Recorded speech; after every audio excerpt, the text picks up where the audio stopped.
हम कुछ question discuss करना अपना स्टार्ट करते हैं। देखिए पहला सवाल ये HCl वाला चैप्टर 17 का शॉर्ट एग्जाम्पल नंबर 7 सुन लीजिए। इसमें क्या है, अपने कॉपी पेन तो तैयार रखें, बुक नहीं है कोई बात। Two sources S1 and S2 emitting light of wavelength 600 nanometer are placed at distance 1 into 10 to the power minus 2 centimeter apart। देखिए ऐसा कुछ डायग्राम के साथ है कि ये दो सोर्स हैं, एक S1 और एक S2, इनके बीच की डिस्टेंस है d। वैल्यूज में मेंशन करता हूँ कि क्या है वैल्यू। तो distance that is 1 into 10 to the power minus 2 centimetre. इन दो सोर्सेज के बीच की जो दूरी है that is 10 to the power minus 2 centimetre. ये आपको डिस्टेंसेस दी गई है इन दो सोर्सेज के बीच में, ये आपको डिस्टेंसेस दिखा रखी है, ठीक है।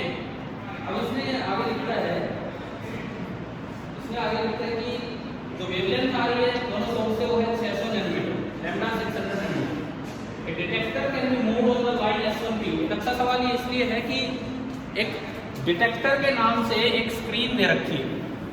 मैं एक बार लैम्डा मेंशन कर दूं, लैम्डा है 600 नैनोमीटर। अब देखो इस सवाल में बहुत अच्छी बात ये है, स्क्रीन अलग से ना बोल के बोला एक डिटेक्टर है, वो इस पे घूमता जा रहा है और ऑब्जर्व करता जा रहा है कि कहाँ क्या है। तो इसका मतलब ये कौन सा अरेंजमेंट है। एक अरेंजमेंट हमने पढ़ा जिसमें स्लिट वाला प्लेन भी परपेंडिकुलर वर्टिकल था और स्क्रीन भी वर्टिकल, उसमें फ्रिंजेस हाइपरबोलिक बनती थी।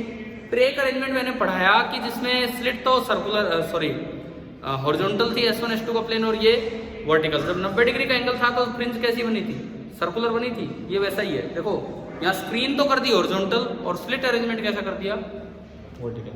समझ आ रहा है। और ये डिटेक्टर मूव कराने वाले क्वेश्चन आ सकते हैं इस तरह से। आज के टेस्ट में क्या है वो मुझे नहीं पता, मैंने देखा नहीं कि ये पेपर में दूंगा। देखो अब इसके बाद detector can be moved on the line S1P which is perpendicular to S1 S2। ये है पहला part, what would be the minimum and maximum path difference of the detector as it is moved along the line S1P and locate the position of farthest minimum detector। एक आपको ये बताना है। पहले first part में कहता है कि डेल्टा x मिनिमम क्या होगा और डेल्टा x मैक्सिमम क्या होगा। ये आपसे पूछा है कि डेल्टा x मिनिमम क्या होगा और डेल्टा x। मैं अगर इसको पुराने जो हमने पढ़े हैं उस तरह से मैं बना के दिखाऊं तो आप इसको ना ऐसे बना सकते हो। देखिए इसी अरेंजमेंट को मैं यूं भी बना सकता हूं कि S1 S2 तो हॉरिजॉन्टल हो गए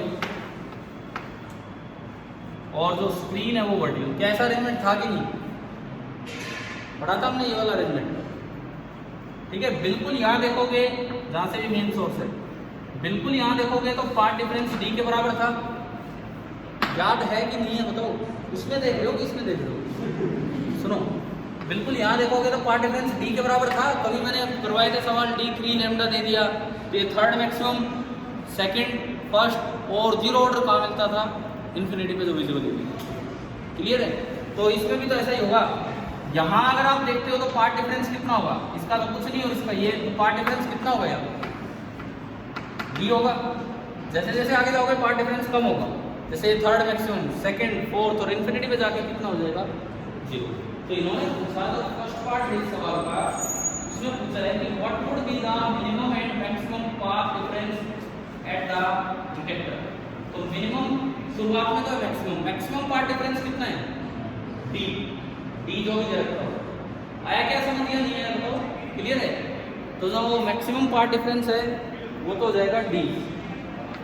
इसको गेट को बंद कर दो, है ना। मैक्सिमम पाथ डिफरेंस तो हो जाएगा d और जो मिनिमम पाथ डिफरेंस है वो इन्फिनिटी पे जाके होगा, और कितना होगा, 0। बस समझ गए हो ना ये चीज। मैक्सिमम होगा d और मिनिमम होगा 0। क्या ये बातें क्लियर है आप सभी को। फर्स्ट पार्ट, ठीक है। फ्रिंज की शेप पूछ ले कैसी होगी इस केस में, हाइपरबोलिक की सर्कुलर, ध्यान है, ठीक है। इसके बाद नेक्स्ट देखिए, next second part, locate the position of the farthest minimum detected. तो फारदेस्ट मिनिमम कहाँ होगा? सबसे दूर वाला मिनिमम। देखो सबसे दूर इंफिनिटी पे तो है कौन?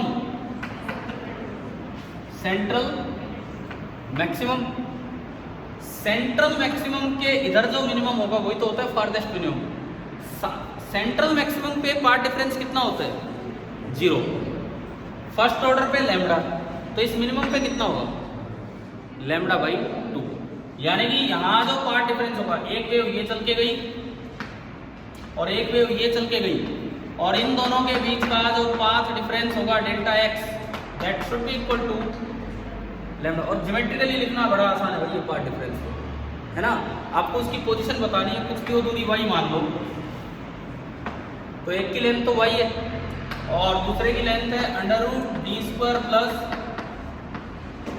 y²। मैं पर ये लिख देता हूँ यहाँ पे। एचसीवी का एग्जाम्पल नंबर 7 चल रहा है, चैप्टर 17 का। आप देख सकते हैं बाद में भी किस तरह से। तो समझ आएगा यहाँ? तो इन्होंने यही पूछा है कि उसकी पोजीशन क्या होगी। अच्छा, इन्होंने सॉल्यूशन दिया है क्योंकि सॉल्व एग्जाम्पल, मैं जिसको y बोल रहा हूँ उस लेंथ को इन्होंने बाई चांस कैपिटल डी ले। हम कैपिटल डी इसलिए नहीं लिखते क्योंकि कैपिटल डी तो हम लोग छोड़ देते थे जब स्क्रीन और स्लिट पैरेलल होते उनके बीच की।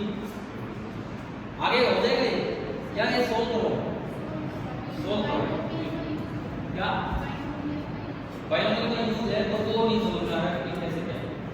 देखो बायनोमियल का यूज करना भी पड़ सकता है, नहीं करना पड़ सकता है। इन्होंने जो दिया, इन्होंने जो बायनोमियल यूज किया, इन्होंने तो यूज कर रखा है बायनोमियल।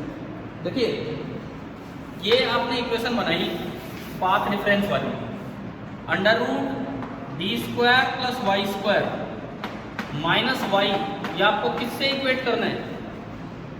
लैम्डा बाई 2 से। अगर बोला कि भाई फर्स्ट मिनिमम की कंडीशन बताओ कितनी दूर है, तो लैम्डा बाई 2 नहीं, ये पॉइंट आ जाता है और इसको किससे इक्वेट करते हैं? लैम्डा से। सेंट्रल मैक्सिमम होता तो 0 से, और वो तो इन्फिनिटी पे ही होता है ना। क्या ये बात आई समझ लो? अब मुझे यहाँ से y कैलकुलेट करना है, y, तो एक बार इसको उधर ले जाओ, अंडर एक साइड करो ताकि हम स्क्वायर कर सकें। तो ये आपका बना √d² प्लस y²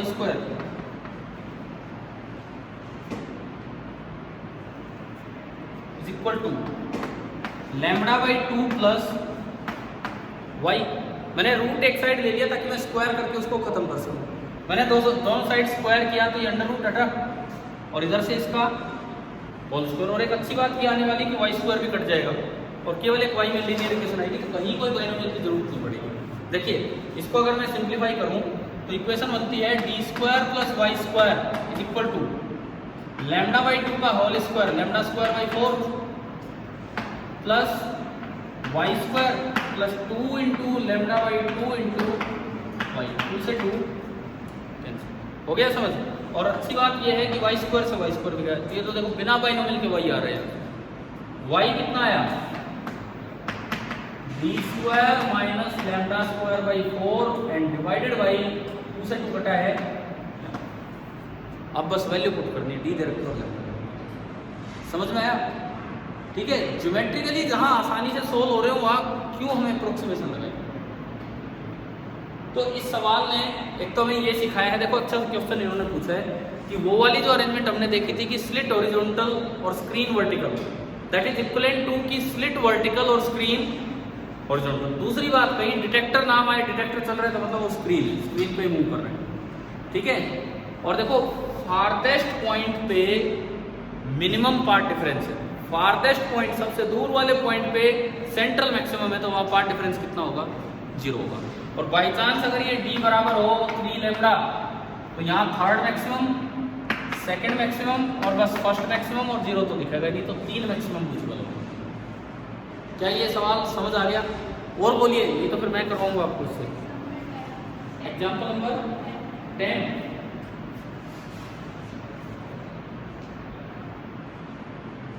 ना, ये अभी रहने दो, बिकॉज एग्जाम्पल नंबर 10 जो ये पूछ रहे हैं, it is based on interference by division of amplitude. अभी हम ले लेंगे वो टॉपिक लेंगे, है ना, वो ग्लास स्लैब में से, और ये टॉपिक लेंगे किस तरह से होता है, तो उसके बाद ये 10th एग्जाम्पल लेंगे। और बोलिए एक्सरसाइज कैसे हो रही है? ऑब्जेक्टिव फर्स्ट का कौन सा? Question number 7। बुक तो है नहीं ना किसी का, वही मैं बोल रहा हूँ, यहाँ से देखिए।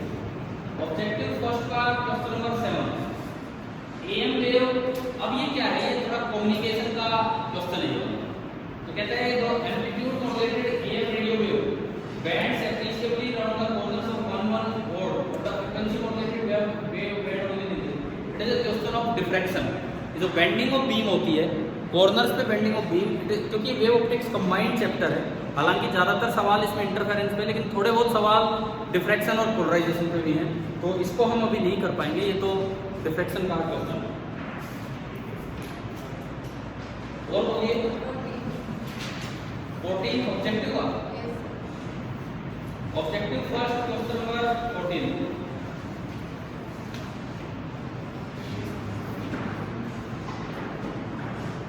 देखिए, two coherent sources of different intensity send waves which interfere, ratio of maximum intensity to minimum intensity is 25।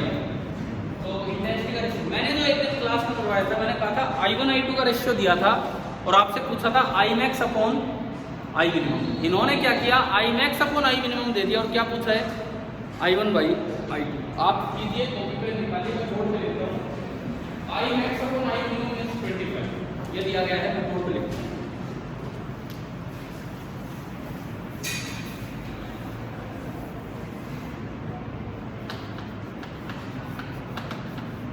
Objective first का क्वेश्चन नंबर 14 आपका चल रहा है और इसमें बस इतना बोला गया है कि अगर I max upon I minimum 25 है तो I1 by I2 क्या होगा, ये आपको बताना। अगर I max upon I minimum 25 है तो I1 by I2 क्या होगा, मुझे ऑप्शन देने की जरूरत नहीं क्योंकि सीधा सवाल है।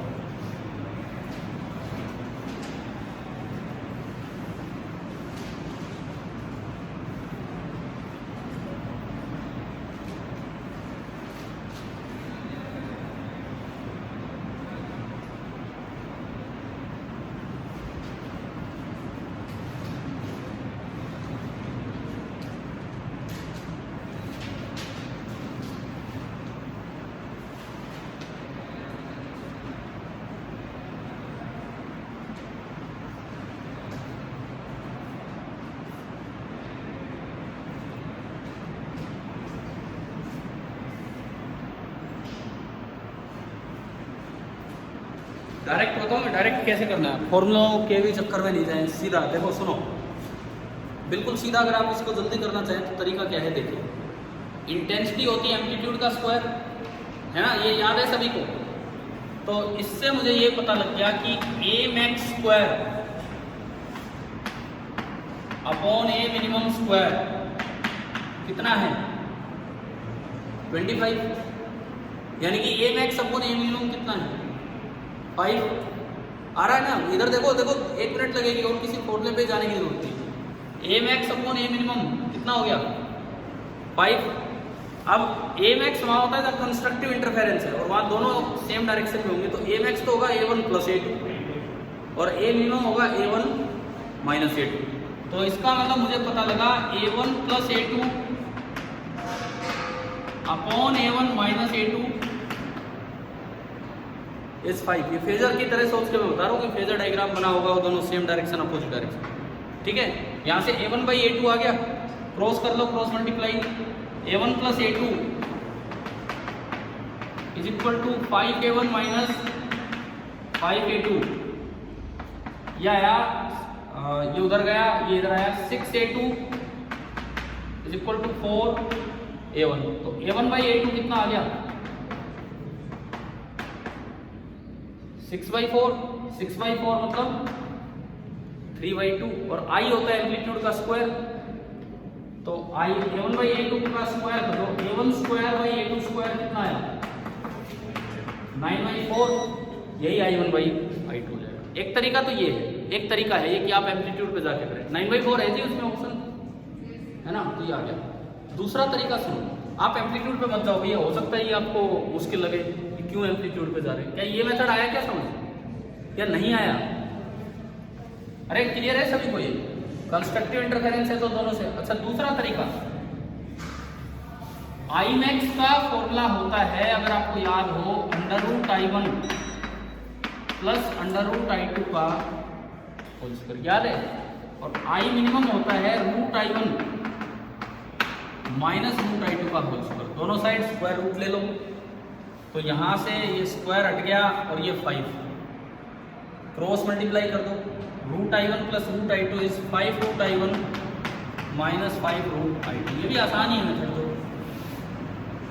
अब ये वही काम हो गया, ये इधर आएगा तो इसमें जुड़ेगा 6 टाइम्स रूट I2 और ये घटेगा 4 times root 2 3, squaring of the sides 9I2 is equal to 4I2। Again वही रेशियो आ गया कहीं आ रहा है समझ। तो आप एम्पलीट्यूड पे ना जाए तो अपने फॉर्मूला लगाए, उससे सोल्व करते हैं। तो क्लियर हुआ कि नहीं? ठीक है, और बोलिए इसके बाद एक्सरसाइज में क्या आगे हो गया 15 एक्सरसाइज का क्वेश्चन नंबर 15 आपने कर दिया ना सारे टाइम। एक अच्छी बात यार, देखो कल संडे था, आपको कोई काम नहीं है इतना पास, मुझे लगता है कर देना चाहिए था। क्वेश्चन नंबर 15 एक बार सवाल मैच करवा दूं आपसे कि ये वाला है कि in a Young double slit experiment using monochromatic light the fringe patterns shifts by, है ना, a certain distance on the screen। अब ये शिफ्टिंग ऑफ फ्रिंजेस वाला है, मतलब कौन सा आज ही जो टॉपिक पढ़ा उसी पे है। शीट लगाई होगी और उसी पे क्वेश्चन देख लीजिए। क्योंकि कॉपी पेन आप रखिए, मैं बोर्ड पर मैं वैल्यू मेंशन करूंगा, थोड़ा सा वेट करके आप करेंगे। मैं लिख देता हूँ कि इसमें क्या है क्या नहीं।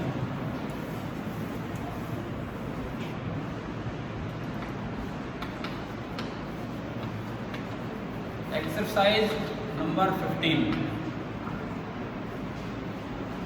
इसमें बोला गया है कि मोनोक्रोमैटिक लाइट यूज की है और फ्रिंज पैटर्न शिफ्ट हो गया है by certain distance on screen when a mica sheet of refractive index 1.6 and thickness 1.964 micron।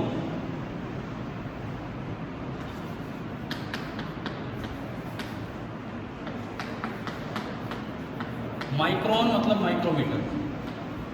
जब ये डाली तो कुछ डिस्टेंस से सेंट्रल मैक्सिमम शिफ्ट हो, तो शिफ्टिंग आगे बढ़ गया। The mica sheet is then removed and the distance between the screen and slit is doubled। दो काम एक साथ हो। अब क्या किया, पहले तो ये डाला तो कुछ शिफ्टिंग हुई, अब शीट को रिमूव किया तो वापस सेंटर पे आ गई, लेकिन फिर उनके बीच में डिस्टेंस क्या किया इन्होंने, चेंज कर दिया, बढ़ा दिया। It is found that the distance between the successive maxima मतलब beta, distance between successive maxima का मतलब क्या है, fringe width। Distance between the successive maxima is now the same as the observed fringe shift upon introduction of microscope। दो चीजों को ये relate कर रहे हैं। ये कह रहे हैं पहले कुछ नहीं था, आपने एक माइका शीट डाली तो सेंट्रल मैक्सिमम कुछ शिफ्ट हुआ। क्या वो शिफ्टिंग आपने अच्छे से याद कर लिया है कि नहीं? शिफ्टिंग कितनी होती है, mu minus 1 into capital D by small D, याद किया था ना आपने। फिर दूसरी बार कहता है सुनो, शीट तो हटा दी लेकिन डी को क्या कर दिया, डबल। दूसरी बार कहता है कि शीट हटा दी तो सेंट्रल फ्रिंज कहाँ जाएगी, सेंटर पे आ जाएगी। शीट तो हटा दी है, सेंट्रल फ्रिंज तो, लेकिन ये जो डिस्टेंस है, पहले अगर ये डिस्टेंस डी था तो अब ये डिस्टेंस कितना कर दिया, 2d, है ना। और अब ये लिखता है कि अब जो नई अरेंजमेंट है इसके अकॉर्डिंग जो दो मैक्सिमा के बीच की दूरी मतलब बीटा वो उतना ही है जितना पहले फ्रिंज शिफ्ट था। अब एक बार ये बताओ कि अब ये सेंट्रल होगा, ये ऊपर होगा, ये बीटा का क्या फॉर्मूला होगा? बीटा का फॉर्मूला तुम जानते हैं, लैम्डा अपॉन स्मॉल डी और इनटू। क्वेश्चन कहता है कि ये और ये बराबर है ना। पूछा क्या है, देखो मुश्किल है ये सवाल से। अगर हम देखें तो इसने कहा एक बार तो भाई मैंने शीट डाली उससे कुछ शिफ्ट हुआ, और एक बार मैंने शीट हटा के डिस्टेंस डबल किया उसमें कुछ बीटा मिला, इसमें जो बीटा मिला वो उसकी शिफ्टिंग के बराबर है। तो लैम्डा निकालो। बताओ क्या डायरेक्ट इक्वेशन बन पा रही है? ठीक है, घर से तो कोई बात नहीं तो अब करो, अगर ये दोनों चीजें बराबर हैं तो लैम्डा निकालो। अगर ये बीटा वो बराबर है तो दे रखी चीजें शायद उनसे काम चल जाए। देखो आप, तो लैम्डा पूछा जाए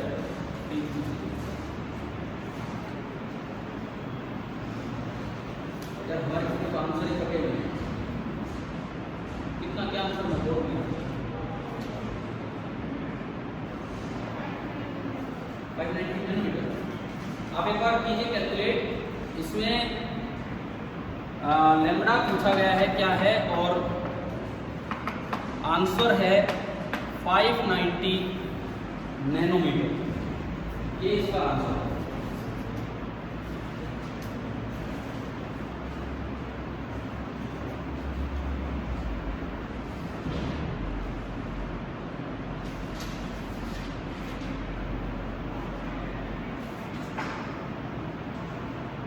जरूरी नहीं है एग्जैक्ट है, मतलब अप्रोक्सीमेटली आपका देख लो।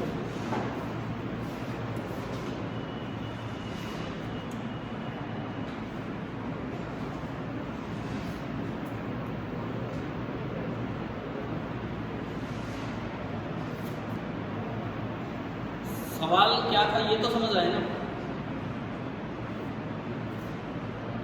आपने इन दोनों को इक्वेट किया तो mu minus 1 D by D,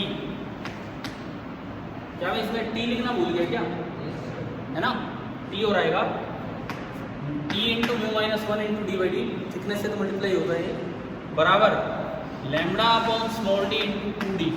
D by D से डी बाई डी गया और मुझे लैम्डा चाहिए तो लैम्डा आ गया T into mu minus 1 by 2। तो यार वैल्यू डायरेक्ट ही तो पुट करनी है। टी ये रहा, टी आपका ये रहा 1.964 into micro 10⁻⁶ into mu minus 1, mu कितना दिया है 1.6, तो माइनस 1 0.6 डिवाइडेड बाई 2। इसको 10⁻⁹ बना लो क्योंकि आंसर नैनोमीटर में है। 6 तो ये रहा और 3 ही हटा लो, यानी कि 1964 इंटू 0.3। क्या ये 590 के अराउंड आ रहा है क्या?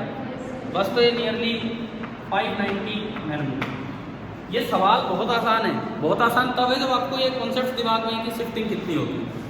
इन्होंने एक अच्छा सवाल यूँ बना के दे दिया कि एक बार तो बोला शिफ्टिंग करवाओ, एक बार बोला सीट हटा के स्क्रीन को दूर ले जाओ, दूसरे में जो बीटा है पहले में वो शिफ्ट के बराबर है, उनको इक्वेट करना था। डीओडी से परेशानी नहीं हुई क्योंकि वो तो आराम से कैंसिल हो। क्या ये क्वेश्चन सभी को क्लियर हुआ?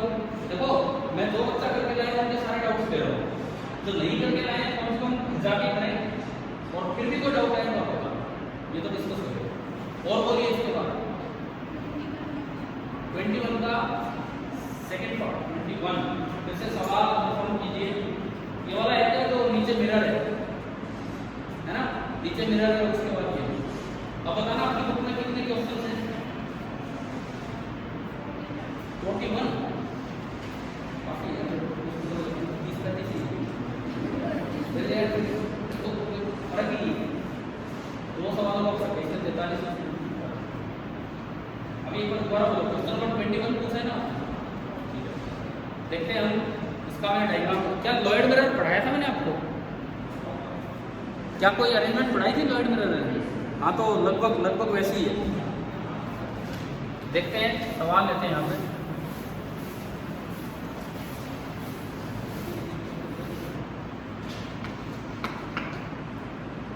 देखिए इसमें दिया गया कि नीचे एक मिरर है और सामने एक स्क्रीन है।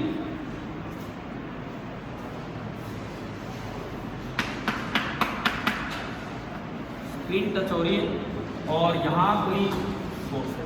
ध्यान आ गया होगा ना ये अरेंजमेंट तो, ठीक है। अब इसमें लिखता है a narrow slit as transmitting light of angle lambda is placed at distance d above the large plane mirror as shown in the figure। Figure में यह दिखा रखा है कि ये यहाँ से d डिस्टेंस ऊपर है, वेवलेंथ लैम्डा गिवन है और एक डायग्राम दे रखा है यूं।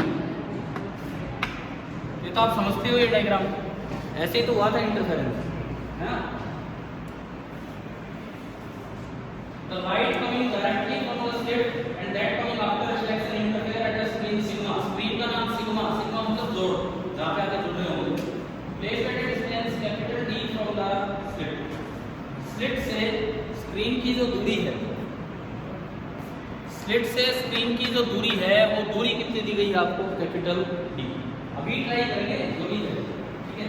इसमें न्यूमेरिकल वैल्यू नहीं है, अच्छी बात ये है कि आपको कैलकुलेशन नहीं करना. What will be the intensity at a point just above the mirror? करवाया हुआ है. यहाँ मिनिमम बनता है कि मैक्सिमम? करवाया हुआ है मैंने क्लास में. Just above the mirror, ठीक है? इतनी. और सेकंड पॉइंट क्या है? At what distance from O does the first maximum occur? और O से कितना दूर यहाँ पे पहला कोई भी मैक्सिमम बनेगा? कोई कैलकुलेशन नहीं है, कुछ नहीं आप कीजिए.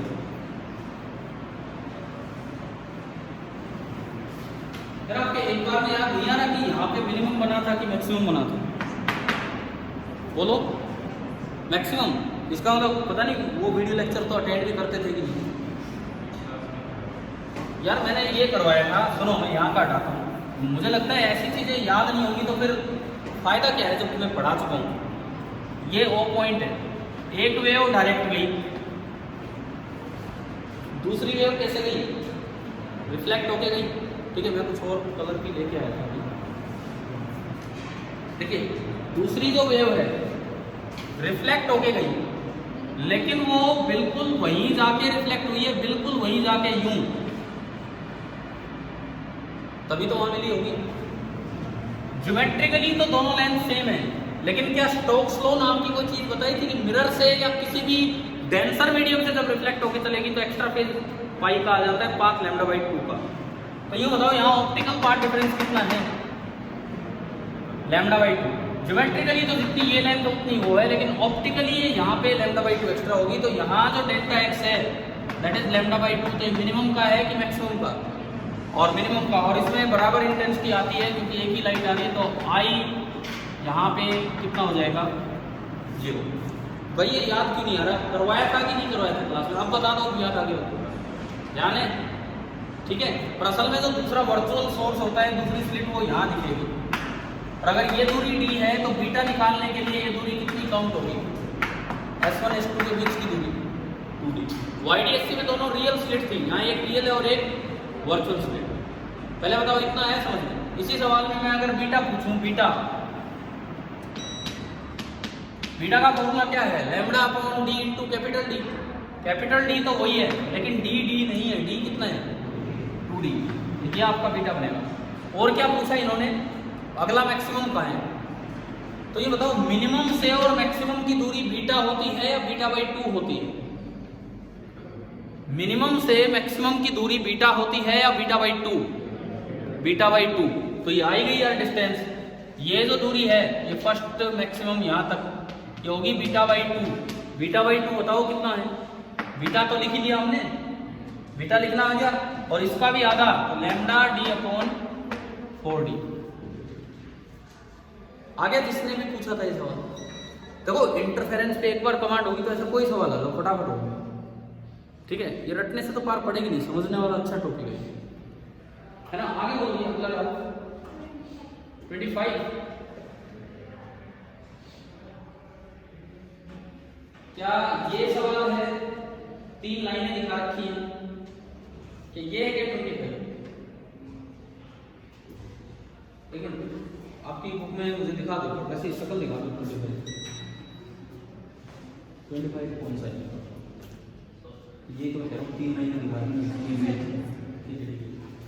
सेम 3 रेज दिखा रही है. सुनो क्वेश्चन नंबर 25 में एक डायग्राम दिया हुआ है व्हाइट लाइट पे. हम लोग व्हाइट लाइट में डिफरेंस पढ़ चुके हैं.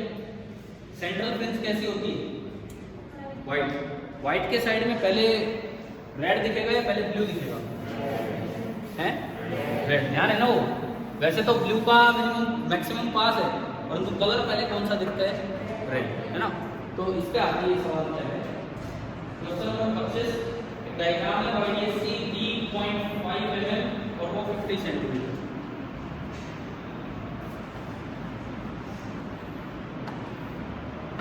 ये जो है D, इसे 0.5 मिलीमीटर, कैपिटल D 50 सेंटीमीटर। वैसे आपको कैसा लग रहा है? जैसे आज डिस्कशन चल रहा है पूरे लेक्चर में, और 3-4 दिन पहले काम भी दे दिया था, बीच में छुट्टी भी आ गई और हम फिर से ऐसे उठ के आ गए। तो हम देख कैसे रहे इन सवालों को? अब से कितना ही सीरियस होकर करते रहो ट्राई, घर से करोगे तब ज़्यादा पता लगेगा ना। ठीक है, अच्छा होता अगर सारे करके लाते थे। चलो कोई नहीं। और यहाँ से ना यूँ दिखा रखा है, यूँ।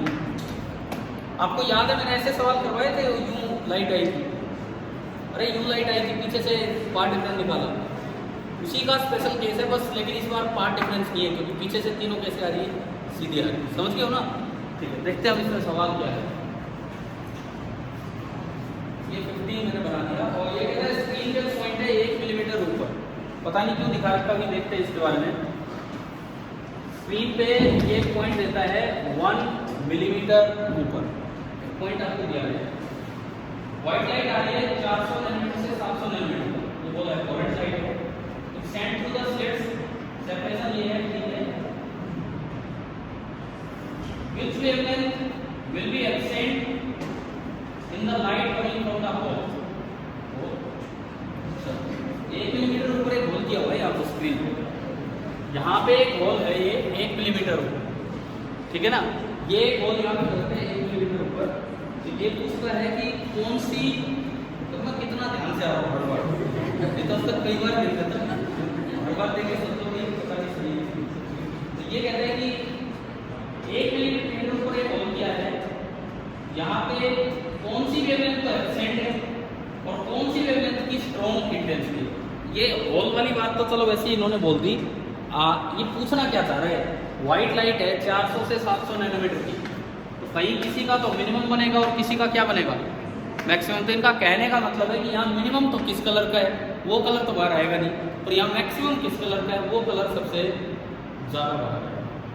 एक बार सोचिए कैसे कर सकते।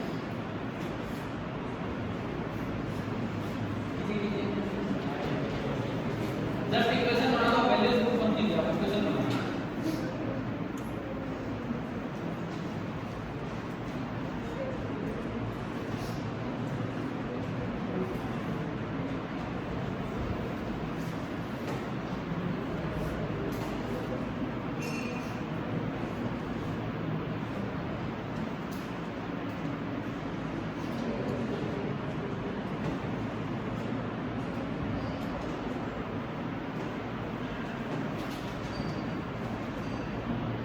लैम्डा 400 नैनोमीटर से 700 नैनोमीटर आपको लगा। बस इक्वेशन बता दो कैसे तो मिनिमम की इक्वेशन बनाइए और कैसे मैक्सिमम।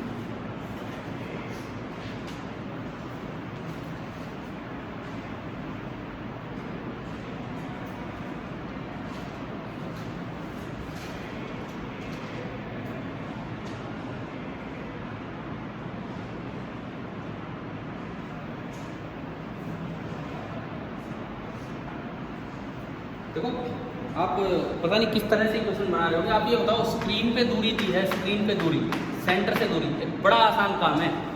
स्क्रीन पे दूरी को हम वाई से रिप्रेजेंट करते हैं, तो वाई बोलो, डी मत बोलो, आप वाई बोलो। भाई कितना सीधा काम है, सुनो। अगर यहाँ मैक्सिमम चाहिए, अगर यहाँ मैक्सिमम चाहिए तो मैक्सिमम या तो बीटा पे मिलेगा, या 2 बीटा पे, या 3 बीटा पे।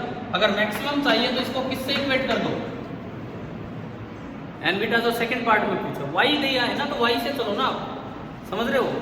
मिनिमम चाहिए तो इस वाई को इक्वेट कर दो या तो बीटा बाई 2 से, या 3 बीटा बाई 2 से, या 5 बीटा बाई 2 से। समझ रहे हो भाई?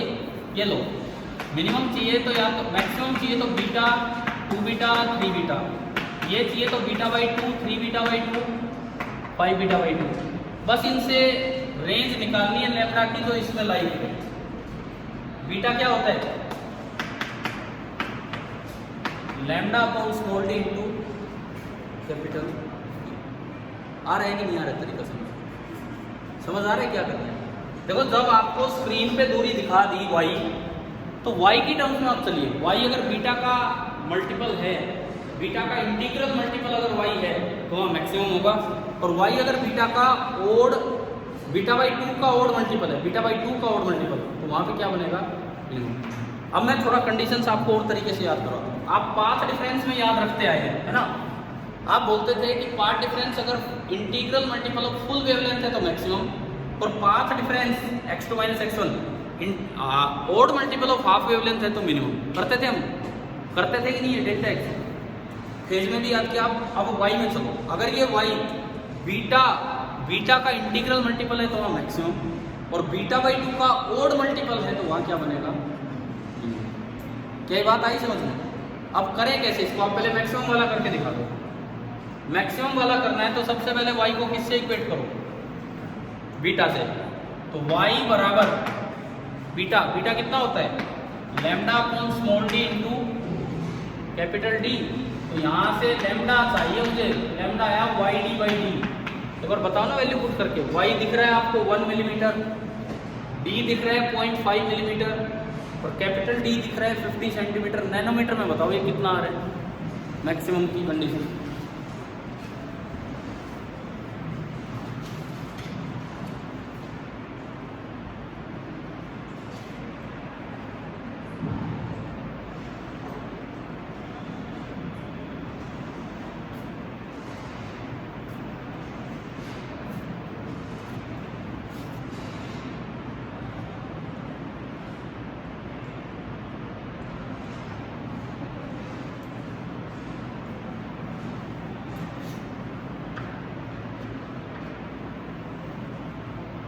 आ जाना चाहिए था अब तक। तो नैनोमीटर में लैम्डा कितना आ रहा है?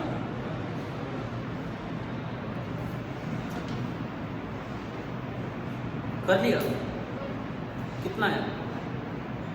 अरे इसमें पुट करो y 1 मिलीमीटर यानी कि 10⁻⁻3, स्मॉल d हाफ मिलीमीटर 0.5 मतलब half into 10⁻⁻3, capital D 50 centimetre. तो मीटर में कितना? हाफ हो गया। मीटर में कितना हो गया? हाफ हो गया ना? आ रहा है ना समझ? क्या किया हमने? ठीक है, हाफ से 2 गया तो ये तो 10⁻⁻6 मीटर। नैनोमीटर में 1000 नैनोमीटर हो गया, है ना? यानी कि एक मैक्सिमम मिलेगा 1000 नैनोमीटर पे। क्या 1000 हमारी रेंज में है? क्या 1000 हमारी रेंज में है? नहीं है, तो ये आंसर नहीं है। समझ रहे हो क्या? अगली बार मैक्सिमम के लिए किससे इक्वेट करो? 2 बीटा। 2 बीटा, ये लो जी 2 बीटा।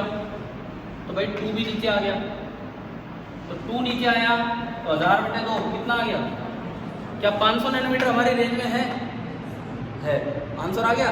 एक आया, एक वैल्यू आई। आगे चलो, अगली बार 3 बीटा। तो अगली बार जब ये करोगे तो इंटू 3 डिवाइड बाई 3, 1000/3 333। 333 तो 400 से भी पहले हो गया। तो मतलब मैंने ना 3 वैल्यूज निकाल ली। एक तो 1000 नैनोमीटर पे यहाँ मैक्सिमम बनेगा, एक 500 नैनोमीटर पे यहाँ मैक्सिमम बनेगा, 333 नैनोमीटर पे यहाँ मैक्सिमम। तो इनमें से बताओ ना, इनमें कौन सी वैल्यू आएगी? 500 में। आप एक बार पीछे आंसर मैच करोगे, मैक्सिमम सेकंड पार्ट का आंसर 500 नैनोमीटर। एक भी हो सकता था, 2 भी हो सकते। सेम यही काम करना है मिनिमम के लिए कि कौन सा कलर एब्सेंट होगा। उसके लिए उसे किससे इक्वेट करें? एक बार बीटा बाई 2 से, एक बार 3 beta by 2 odd multiple of half beta, एक बार 5 बीटा बाई 2। जो भी वैल्यू इस रेंज में आए, 1 आए 2 आए, वो आप कलेक्ट करें। बताओ ये आया समझ में? तो हमें एक चीज़ और याद हो जानी चाहिए। अब ध्यान से सुनो, कंडीशंस ध्यान से सुनिए भाई। जो सवाल यहाँ डिस्कस हो रहे हैं घर जाके एक बार ट्राई तो करना, बुक देख के सुनो। कंडीशन ध्यान से सुनिए। पहली कंडीशन पाथ डिफरेंस की टर्म्स में, अगर 2 वेव चल के आई और उनका पाथ डिफरेंस 0 या लैम्डा या 2 lambda integral multiple of full wavelength है तो मैक्सिमम बनेगा, या odd multiple of half wavelength है lambda by 2 3 into lambda by 2 तो मिनिमम बनेगा। In terms of phase difference, in terms of phase difference भी मैंने याद करवाया है। 0 2 pi 4 pi 6 pi even multiple of pi तो मैक्सिमम बनेगा, pi 3 pi 5 pi 7 pi odd multiple of pi तो मिनिमम बनेगा। अब आज एक बीटा की टर्म्स में हो रही है, यही तो फायदा होता है क्वेश्चंस करने का। बीटा की टर्म्स में हमने और याद कर दिया क्या? अगर फुल मल्टीपल ऑफ बीटा हो, integral multiple, beta 2 beta 3 beta, उन दूरियों पे, उन डिस्टेंसेस पे क्या बनेगा? मैक्सिमम। और अगर बीटा बाई 2 का और मल्टीपल हो, beta by 2, 3 beta by 2, 5 beta, तो फिर वो मिनिमम। और इस रेंज में क्या होगा वो हम ढूंढेंगे। करोगे ना ये सवाल जाके? क्वेश्चन नंबर कौन सा था ये? 25। ठीक है, और बताएं इसके बाद 26। अब रुको, मैं थोड़ा सा रोकता हूँ बिकॉज मुझे इसमें एक चीज़ और आपको पढ़ानी है, दूसरा इंटरफेरेंस है ना। उसमें हम डिटेल में नहीं जाएंगे, थोड़ा सा आइडिया होना चाहिए। कौन सा? Interference by division of amplitude. हम ये भी नहीं देखेंगे उसमें कहाँ क्या एम्पलीट्यूड बढ़ रहा है, कैसे बढ़ रहा है, लेकिन वो भी एक इंटरफेरेंस ही है, उस पर हम आ जाते हैं। क्योंकि अभी थोड़ी देर बाद लंच हो जाएगा, फिर उसके बाद लेक्चर है नहीं, तो पता नहीं कभी टेस्ट में एक आधा सवाल, पता नहीं मुझे कभी उस पर भी हो बाई चांस, तो फिर यार आपसे हो जाए ना एटलीस्ट, इसलिए ठीक है। तो क्योंकि सारे बच्चे लेके भी नहीं आए, डिस्कशन अपना ढंग से करवाएं। एक आपको शीट दे दी गई है इंटरफेरेंस की, वो भी पूरी करें, पहले अच्छी भी पूरी करें, पहले अच्छी भी पूरी करें। कर लोगे? डाउट्स ये अगली क्लास तक डिस्कस हो जाने चाहिए, ठीक है। क्या क्या इंटरफेरेंस का टेस्ट से रिवीजन ही होगा आपका, टेस्ट होगा तो। क्या आपने अटेंड नहीं किए क्या सारे लेक्चर्स? टेस्ट से पहले रिवीजन करवाऊँ यार? मैंने अभी रिवीजन ही करवाया है, और कुछ नहीं है इंटरफेरेंस में, केवल कंडीशंस हैं। चलो रिवीजन थोड़ा सा बताता हूँ इसके साथ, ठीक है। अरे टेस्ट का नहीं पता मुझे क्या उसमें सवाल है, कैसा है, वेव ऑप्टिक्स का एक टेस्ट है और इंटरफेरेंस का यही क्वेश्चन है, मैंने तो यही से निकलवाया था इसका, है ना। सुनो, आप इधर सुनो। एक अगली चीज जो है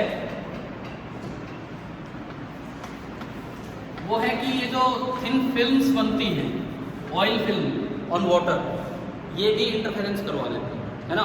तो हम ये देखें कि कलर नजर आता है कि नहीं, बताओ। अगर पानी के ऊपर तेल फैला हुआ है तो क्या आप उसमें झांकते हैं तो क्या कलर्स दिखते हैं कि नहीं? थोड़े बहुत। प्रिज्म से कलर दिखना एक अलग है। देखो कलर की हर जगह अलग अलग रीजन है, मैं आपको बताता हूँ, 2-4 एग्जाम्पल देता हूँ। पहला एग्जाम्पल रेनबो। रेनबो में कलर क्यों दिखता है? पहले रिफ्रैक्शन होता है, फिर TIR होता है, फिर रिफ्रैक्शन होता है, और फाइनली हमें कलर दिखता है। पहले रिफ्रैक्शन होता है, देन TIR होता है, और उसमें कलर फैल भी जाते हैं। यानी कि रेनबो में कलर दिखने के कई कारण हैं। पहले रिफ्रैक्शन के साथ डिस्पर्जन, डिस्पर्जन मतलब कलर्स का फैलना। रेनबो में कलर दिखने के कई कारण हैं, समझ आ रहा है क्या क्या? पहला हुआ refraction plus dispersion, then TIR, then again refraction. तो 2 बार तो रिफ्रैक्शन होता है, TIR होता है। TIR अगर 1 बार होता है तो प्राइमरी रेनबो है, TIR अगर 2 बार होते हैं तो वो सेकेंडरी रेनबो कहलाता है। कई बार ऐसा होता है, वो पढ़ाया होता है आपको, TIR 2 बार भी हो सकता है, ठीक है, और डिस्पर्जन भी होता है। अच्छा, प्रिज्म में कलर क्यों दिखते हैं? Only due to dispersion. लेकिन पहले रिफ्रैक्शन होगा, देन आपका आगे डिस्पर्जन होगा। क्लियर है? CD देखी, कॉम्पैक्ट डिस्क, गोल गोल जो CD होती है, क्या आपने देखा? उसमें भी कलर्स दिखते रहते हैं। कलरफुल तो नहीं बना रखी होती वो, फिर भी कलर्स दिखते हैं। उसका रीजन होता है डिफ्रैक्शन। जस्ट याद तो कर सकते हो, याद तो कर सकते हो, कोई सवाल आ जाए उसके कलर का रीजन हो, क्या कह रहे हो? डिफ्रैक्शन। हमने अभी पढ़ा थोड़ी है, स्टार्ट नहीं किया है, ये मैं इसलिए बोल रहा हूँ, NCERT की लाइन्स है, ये बता रखा है कि कलर यहाँ इस वजह से होता है। और अब मैं आ रहा हूँ इस पर, जो आपकी थिन फिल्म्स बनती हैं, ऑयल फिल्म ऑन वाटर, उसमें कलर दिखने का रीजन इंटरफेरेंस है। दूसरा इंटरफेरेंस होता क्या है, बस थोड़ा सा आइडिया दीजिए आप इसका। सपोज ये वाटर है,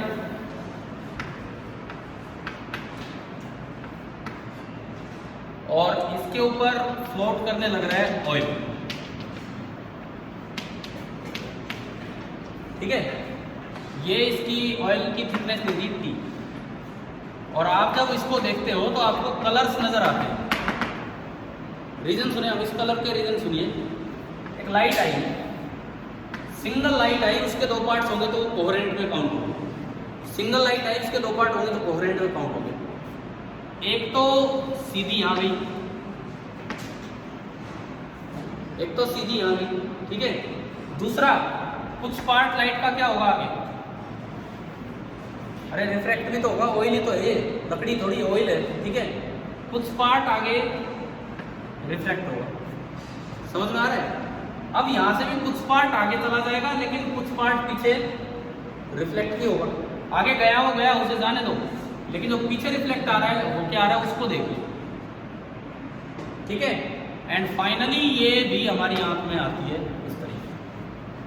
क्या ये दो वेव जो चमके आई हैं, क्या ये कोहेरेंट है कि नहीं, क्या एक ही लाइट से दोनों बनी है कि नहीं, तो ये कैसी है, कोहेरेंट। और इनमें कुछ पाथ डिफरेंस भी है ना। कैसे पाथ डिफरेंस है भाई, ये तो खाली यहीं से चलेगी, ये वाली यूं भी गई फिर आई, तो कुछ एक्स्ट्रा पाथ चला रहा है इसने, है ना। अब वो पाथ डिफरेंस, ये 400 से 700 नैनोमीटर की लाइट आ रही है, किसी एंगल पे आप देखते हो तो पाथ डिफरेंस किसी लैम्डा का इंटीग्रल मल्टीपल हो जाता है, तो उसका मैक्सिमम नजर, तो वो कलर नजर आ गया। थोड़ा साइड में होकर देखने लगे तो वो पाथ डिफरेंस दूसरे एंगल का मैक्सिमम हो जाता है, तो इसका मतलब उसका एल लैम्डा हो गया, तो वो मैक्सिमम, तो इसीलिए अलग अलग कलर्स नजर आते हैं, ठीक है। तो ये जो थिन फिल्म्स पे कलर नजर आने का जो रीजन है, कारण है, वो क्या होता है, इंटरफेरेंस। इनमें स्टोक्स लॉ का बड़ा रोल है, स्टोक्स लॉ का बड़ा रोल क्या, आपको क्या पढ़ाया था स्टोक्स लॉ में, कि जब भी कोई लाइट रेयरर से डेंसर की तरफ जाना चाहिए लेकिन रिफ्लेक्ट होके आए, तो वो एक एक्स्ट्रा पाथ चलती है, कितना, वो बताया था ना ये, ठीक है। ये बताओ, ये एयर है, एयर के मुकाबले में तो वो एक डेंसर होगा कि नहीं, है ना। तो जब आप इस वेव का पाथ देखेंगे तो बताओ ये λ/2 काउंट होगा कि नहीं यहाँ भाई। ये जो वेव भाई ऑयल से रिफ्लेक्ट होके आई है, ऑयल एक डेंसर मीडियम है, जब भी डेंसर से रिफ्लेक्ट होके चलोगे तो एक्स्ट्रा पाथ ऐड होगा, कितना, λ/2। तो जितना ज्योमेट्रिकल है वो है, साथ में कितना ऐड होगा, λ/2। परंतु जो आगे निकल गई उसमें कोई λ/2 नहीं, केवल रिफ्लेक्टेड में होता है, रिफ्लेक्टेड में नहीं होता, ठीक है। अब ये बताओ, वाटर डेंसर है ऑयल के मुकाबले की रेयर है? कभी बताया था आपको कि वैसे मास डेंसिटी के हिसाब से तो पानी डेंस है नीचे, लेकिन ऑप्टिकल डेंसिटी के हिसाब से जो ये टर्पेंटाइन ऑयल, केरोसिन ऑयल, ये डेंसर होते हैं और वाटर रेयर होते हैं। बताया है कि नहीं, तो डिपेंड, बताया है कि नहीं, पहले ये तो बताया है मैंने कि वैसे तो पानी नीचे होता है, ऑयल ऊपर होता है, तो मास डेंसिटी के हिसाब से तो वाटर डेंस है, लेकिन ऑप्टिकल डेंसिटी मतलब रिफ्रैक्टिव इंडेक्स की टर्म्स में वाटर का रिफ्रैक्टिव इंडेक्स क्या होता है, कम होता है। तो वाटर कैसे में काउंट होगा, रेयर में काउंट हो जाता है ना। डिपेंड करता है सवाल कैसा आया है, कितना है। मान लो मैं एक्सपेक्ट करूँ कि सपोज ये रेयर है और मैं कहता हूँ कि ये कैसा है, डेंसर, तो यूँ बताओ, जवाब देना, जब ये रिफ्लेक्ट होके चला है तो क्या यहाँ λ/2 काउंट करना है कि नहीं करना है, नहीं करना है, बिकॉज ये किससे रिफ्लेक्ट होके गया है, रेयर से। λ/2 कब काउंट होगा, जब डेंसर से। अगर ये डेंस दिया होता, मान लो ग्लास ही हो, ग्लास के ऊपर ऑयल फ्लोट कर रहे हैं, तो ग्लास तो डेंस है, तो फिर यहाँ भी क्या काउंट हो जाता, λ/2। समझ आ रहा है, ठीक है। और देखिए पार्ट डिफरेंस, आगे देखोगे यहाँ से यहाँ परपेंडिकुलर डाला, ये दोनों बराबर, ये दोनों बराबर, तो ये वाली वेव तो एक तो ये एक्स्ट्रा चली और साथ में कितना एक्स्ट्रा चली, λ/2, लेकिन दूसरी वेव कुछ ये लेंथ गई और प्लस कुछ ये लेंथ, वो डिपेंड करेगा ज्योमेट्री पे और एंगल्स पे, ठीक है। अगर बाई चांस क्वेश्चन में यूज करना पड़ जाए तो सुनो, ये एंगल, सॉरी, ये एंगल ऑफ इंसिडेंस आई, समझ आ रहा है, ये एंगल ऑफ रिफ्रैक्शन है, कितना, r, थिकनेस दे रखी है ऑयल फिल्म की, कितनी है, t, तो ये बताओ ये लेंथ कितनी होगी। अगर ये t है और ये एंगल r है तो ये होगी t/cos r, t cos r नहीं, t/cos r, क्यों, क्योंकि ये बेस है और ये हाइपोटेन्यूज है, उसका कंपोनेंट करते हैं तो इंटू cos r, वो निकालेंगे तो t/cos r। बताओ ये लेंथ आई क्या समझ में, t/cos r, सिमिलरली ये भी t/cos r, तो ये कितना एक्स्ट्रा चली, 2t/cos r, और वो कितना एक्स्ट्रा चली, λ/2, तो ये और प्लस थोड़ा सा ये, तो थोड़ा सा कितना वो भी ढूंढते हैं हमें, समझ आ रहे हैं। देखो नीचे वाली वेव जो एक्स्ट्रा चली वो तो चली 2 टाइम्स t/cos r, मैं नहीं कहता आप रटो इन चीज़ों को, बिकॉज क्वेश्चन आएगा तो मुझे लगता है इनके ऊपर पहले आते थे, आजकल अगर आएंगे तो खाली क्वालिटेटिव क्वेश्चन आएंगे, क्वांटिटेटिव नहीं है, तो क्यों है कैसे। तो ये नीचे वाली तो वेव एक्स्ट्रा चली 2t बाई कोस आर, ऊपर वाली वेव लैम्डा बाई 2 तो यहाँ चली, ठीक है। साथ में ये कितना, ये कहाँ से निकाल के लाए भाई, केवल और केवल ज्योमेट्री का यूज करना पड़ेगा, और कोई तरीका नहीं है मेरे पास, और कोई तरीका ही नहीं है। कैसे निकालें इसको, ये एंगल आर, ये एंगल है आई, तो ये जो रिफ्लेक्ट होके गई है ये एंगल भी कितना होगा, angle of incidence is equal to angle of reflection. तो अगर ये एंगल आई है तो ये भी कितना होगा, आई होगा, है ना। तो ये 90 माइनस आई हो गया, समझ आ गया होगा, आ रहा है ना समझ। ये 90 माइनस आई, ये आई तो ये भी एंगल ऑफ रिफ्लेक्शन आई, ये 90 माइनस आई, ये 90, तो अगेन ये वाला एंगल कितना बना आपका, आई बना। आ रहा है समझ, केवल ज्योमेट्री लगानी और कुछ नहीं। ये जो एंगल है मेरे पास ये आ गया आई, अच्छा ये लेंथ ले आओ और उससे फिर ये ले आओ, और बता देता हूँ एक स्टेप आगे। ये लेंथ कहाँ से आएगी, ये इस ट्राइंगल से आएगी, इस ट्राइंगल से आएगी भाई। ये आर है तो ये भी कितना है, आर है। इस ट्राइंगल में आप आओ, ये टी, ये लेंथ एक्स मान लो, तो tan r is equal to x by t, तो एक्स हो गया t tan r, तो पूरा हो गया 2t tan r, 2t tan r और 2t tan r कोसाइन और 2t tan r साइन आई। पता नहीं समझ में आई कि नहीं है, क्या हुआ, अरे केवल ज्योमेट्री लगाई और कुछ नहीं लगाई, है ना। तो ये जो लेंथ है ये आया 2t tan r साइन आई, इतना आता नहीं है आपके, मैं बता देता हूँ। ये ज्योमेट्री से आई 2t tan r sine i plus lambda by 2, और इसका एक्स्ट्रा पार्ट है ये, इसमें से वो बता दो तो वो पार्ट डिफरेंस है, और वो भी अगर n लैम्डा है, वो भी अगर n लैम्डा है तो मैक्सिमम होगा, और 2n + 1 लैम्डा बाई 2 है तो मिनिमम। अब ये चीज़ हम कभी ना कभी क्वेश्चन में ही डिस्कस करेंगे, चाहे आपके टेस्ट में आओ और चाहे आप एक सोल्ड एग्जांपल पूछ रहे थे, कौन सा जो मैंने कहा था ये तो उस पे 20, एक बार आखिरी बस चलते चलते आपके साथ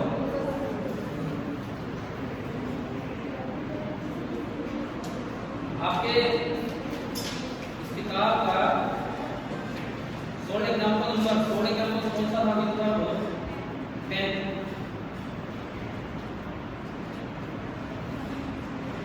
10। में ग्लास प्लेट दी है और उसकी थिकनेस दे रखी है। 10 सवाल में से ऑयल फिल्म दी थी, सीधी बात है, ग्लास प्लेट दी है, उसकी थिकनेस दे रखी है, रिफ्रैक्टिव इंडेक्स दे रखा है, तो ये होता है कि किसका मैक्सिमम बनेगा किसका मिनिमम करने लायक। ये मैंने बताया, हो सकता है आपको ना समझ आया क्योंकि ज्योमेट्री है, और ज्योमेट्री तो हम 10th में पढ़ ही लेते हैं, 2 साल हो गए 12वीं तक, कहाँ याद रहती है ना, हो सकता है ना भी है समझ। तो ये तो सीधी साइन कोस tan ही कर रहे थे और कुछ नहीं, लेकिन अल्टीमेटली काम वही है। डेल्टा एक्स अगर n लैम्डा है तो क्या बनेगा, मैक्सिमम, और delta x 2n + 1 lambda by 2 है तो क्या बनेगा, मिनिमम। चलो मैं फिर से पूछ लेता हूँ, रेनबो में कलर्स नजर आते हैं क्यों, refraction with dispersion, PIR again refraction. Prism में कलर नजर आते हैं क्यों, रिफ्रैक्शन विद डिस्पर्जन, ठीक है। कॉम्पैक्ट डिस्क होती है CD, उसमें कलर नजर आते हैं क्यों, due to diffraction, diffraction of light. और जो ये जो फिल्म्स होती हैं ऑयल फिल्म्स, इनमें भी कलर नजर आ जाते हैं क्यों, इंटरफेरेंस ऑफ लाइट। और फिर भी कोई आपसे पूछ ले तो ये है interference of light by division of amplitude, और वो जो हम पढ़ते हैं YDSC वाला वो होता है interference of light by division of wavefront. और एक स्टोक्स का बड़ा अच्छा यूज हो जाता है सवालों में, जो हमें ध्यान रखना है, ठीक है। आप वैसे बता दो आपके और कौन कौन से डाउट्स हैं इनमें, मैं आप लोगों के लिए बोल रहा हूँ, अपने ट्राई कर लेना कौन कौन से डाउट्स हैं, क्योंकि कई बच्चे क्या करते हैं बस डाउट्स ही ट्राई करते हैं, बोले जब बाकी इनसे ही हो गए तो हमसे भी हो जाएंगे। 26 भाई सुन लो, और 28, 29 सुनो, ये 33 34 के बाद हो सकता है आगे अगले टॉपिक्स के स्टार्ट हो गए, बस YDSC तक के लेने हमें। और 34, 26, 28, 29 एंड 34, बस यही है ना, ठीक है, यही है ना 4। अगर समय है तो मैं थोड़ा सा हिंट दे देता हूँ, देख लो 26 नहीं होगी कोई बात नहीं,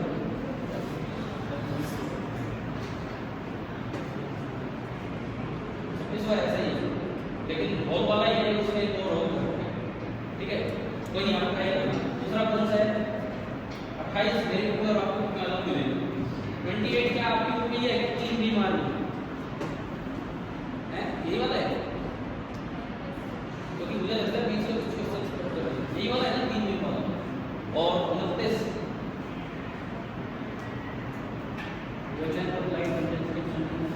ठीक है। और आखिरी आपका 34 34वां ये है कि ये 3 पार्ट है, ए बी सी, है ना। अच्छे सवाल है सारे, ठीक है भाई। मैं ये नहीं कह रहा कि आप यही ट्राई कीजिए, मैं कह रहा हूँ आप सारे ट्राई करिए। कब तक कर लेंगे? पहला काम है HCV, और फिर उसके बाद दूसरा काम होगा जो शीट दी है वो, क्योंकि हम फिर डिफ्रैक्शन स्टार्ट कर रहे हैं, समझ गए हो। कब तक कर लेंगे ये काम, ये इंटरफेरेंस वाला? पहली बात, HC वर्मा का काम कब तक कर लेंगे? कल तक पूरा हो जाएगा, हो ही जाना चाहिए कल तक। कल की क्लास में HC वर्मा तक का काम, एक एक सवाल आप करके लाएंगे, जो डाउट्स हैं वो आप, ठीक है, क्लियर? ठीक है, चलो आगे फिर क्या।